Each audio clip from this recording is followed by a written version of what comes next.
Kwa mambo ya rafiki yangu Bwana Muturi. Bwana Muturi nilimpatia kazi kama mkuu wa sheria. Yeye mwenyewe alinieleza ya kwamba hii kazi kwa sababu hajakuwa practice kwa muda mrefu, kwa sababu alitoka huko kwa kuwa magistrate, akaenda bunge, akakuwa mbunge, akakuwa speaker, akasema ile kazi kidogo inamlemea. Yeah? So nikakaa kidogo nikaona kweli amelemewa na ile kazi. Lakini makosa pengine ni yangu, nilimsindikizia, I persuaded him. Nikamwambia no, it's okay. Fanya tu hii kazi. Nafikiri haitakulemea. Lakini kwa muda nikaona kweli imemlemea. So nikasema okay, wacha nimbadilishie kazi. Nikampatia kazi ya waziri. Lakini hata wewe unajua. Sasa hapo katikati akagoma kuja katika baraza la mawaziri. Sasa mimi nataka nikuulize wewe, ni mimi nimemvuta kazi ama ni yeye alijivuta kazi? Sasa wewe ni waziri, baraza la mawaziri umeigomea. What am I supposed to do? Lakini Mheshimiwa Rais, iwapo aliyekuwa speaker ama aliyekuwa mwanasheria mkuu alitoa ripoti baada ya matamshi yako ya kusema kwamba yeye hakuwa competent, akatoa ripoti ya kuonyesha yale mambo ambayo aliweza kuyaafikia wakati alipokuwa ofisini. Sijui kama unakubaliana na hiyo ripoti. Hilo ni jambo la kwanza. Na jambo la pili, kutokana na yale ambayo yalifanyika around JB Muturi, the former CS, inasema nini kuhusiana na wale viongozi, ama ni jinsi gani unaweza kuweka viongozi kwa mizani wakati ambapo unateua mtu? Na nitarejelea lile swala la Gachagua, wakati ambapo ulisema kwamba mlipokuwa Karen sio viongozi wengi ambao walikuwa wanamtaka. Kwa hivyo inasema nini kuhusiana na jinsi ambavyo unaekelea mizani viongozi ambao unafanya nao kazi, na wananchi watasubiri hadi lini? Na la mwisho, Mheshimiwa Rais, miaka 2.5 baada ya kuingia katika ofisi, ungali bado unapeana ahadi. Wakenya wangoje ahadi hadi siku gani? Umemaliza? Bado yapo mengine. Okay. Kwanza, I am a person who believes in giving people a second chance. Even though many leaders did not favor my friend Gachagua, I still gave him a chance. Yeah? Because I'm a strong believer that when you are friends, you don't just dismiss friends. It applies to JB Muturi. Even when it was difficult for him to perform as an attorney general, and it's not even me. Ask any government department. Any government department. They had many difficulties. But because he was my friend, we worked together, we campaigned together, I was willing to give him a second chance. You know? So if you are saying that I should not have given Rigathi a chance and I should not have given JB a chance, that is you, that's not me. I believe differently. And I believe people given a chance, there are many people who have given another chance and they've done very well. You know, they have acquitted themselves. Sometimes maybe people are misjudged. And I want to see how, until it becomes impossible to work with the people who are in your team, you must give them a chance. So I gave my good friend Justin a chance, a second chance, but in the process, he dismissed himself. And I have, what did you expect me to do? I give somebody a chance, he starts to do whatever he's doing. So I think let's move on. Let us, and you know, it's not the end of the, it is not the end of the road. JB Muturi has a very good pension as a former speaker. So hawezi kuumia sana ataenda kuhangaika. Ako na kazi nyingi.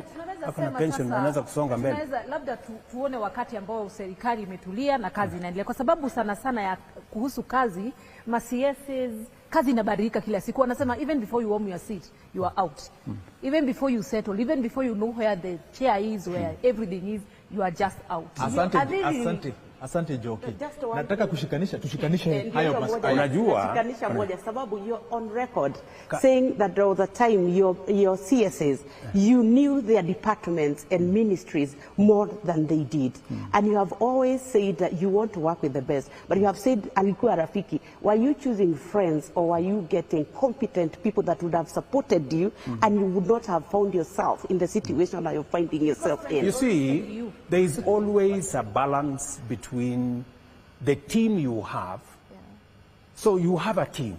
Yes. And you have to choose the best from the team you have. And even when you choose from the team you have, they say the test of the pudding is in the eating. Sometimes you think highly of somebody, maybe they are not. Sometimes you don't think much of somebody, maybe they are better. So you have to keep balancing. And let me tell you this. Government is run through collective responsibility. Much as we have a minister for this and a minister for the other, decisions are made collectively as government. So whether you serve in this ministry or you serve in that ministry, it is your responsibility to understand government in its entirety and to work with all colleagues in different aspects. Let me tell you, my dear sister Nyokabi, when you inherit a situation, and you inherit a situation where the economy is not doing well, and you have to do things, you have to cut down on this, you have to cut down on this, you have to stop this project, you have to stop that project, to allow the economy to breathe, and to allow the economy to come back. I am now much more confident. And when I tell the people of Kenya that the country was headed to a default, there are countries, I'm not talking from space, there are countries who have defaulted. I don't want to mention countries by name. Kenyans know, anybody who is interested in public affairs knows there are countries, our neighbors, many countries have defaulted. And when a country defaults, my sister, you are in so much trouble. Nobody wants to lend you nothing, nobody wants to associate with you. One of the neighbors, I don't want to mention which one, their currency was devalued by 100%. Do you know what that would mean to Kenya if we were to go that direction? Just imagine if the dollar was exchanging at 220 shillings. What kind of a country would we be? So there are real issues that I have had to do to stabilize the economy of Kenya. And I can now confidently say that now that we have stabilized the economy, inflation has come down to 3.5% from 9%. Our exchange rate has stabilized substantially. Our foreign reserves, we're now close to $10 billion. We are now in a much more solid place to undertake the development of our country. And let me tell you, guys, friends, I don't know whether guys is right, friends, let me tell you this. Even in the midst of all these things, people are judging me rather harshly, Even in the midst of all this, there are 200,000 Kenyans, 240 to be exact, ask Alice Wahome, working in our housing program. There are 200,000 Kenyans working who have benefited from export of labor. In fact, what we've just done is to make Uwezo Fund and Youth Fund be able to finance young people who are getting jobs abroad. Let me also tell you that digital hubs and digital economy and digital jobs are employing 195,000 Kenyans. In the midst of all this, there are real people with real jobs, earning real money, even in the context of what we are doing. And there are real things happening. Are we building the markets? Yes. Are we building housing? Yes. Have we tendered for hostels? Yes. Are the roads now ongoing? Yes. Are we doing universal health coverage? I made a commitment that we are going to change the infrastructure of health in Kenya, and we are going to see a different output. Have we stabilized the education of the children of Kenya? Yes. When I came into office, nobody knew what CPC was going to happen. Many parents they did not know what was going to happen next. We have sorted out the challenges with CBC. I have hired 76,000 teachers in 2 years. It's never been done by any government.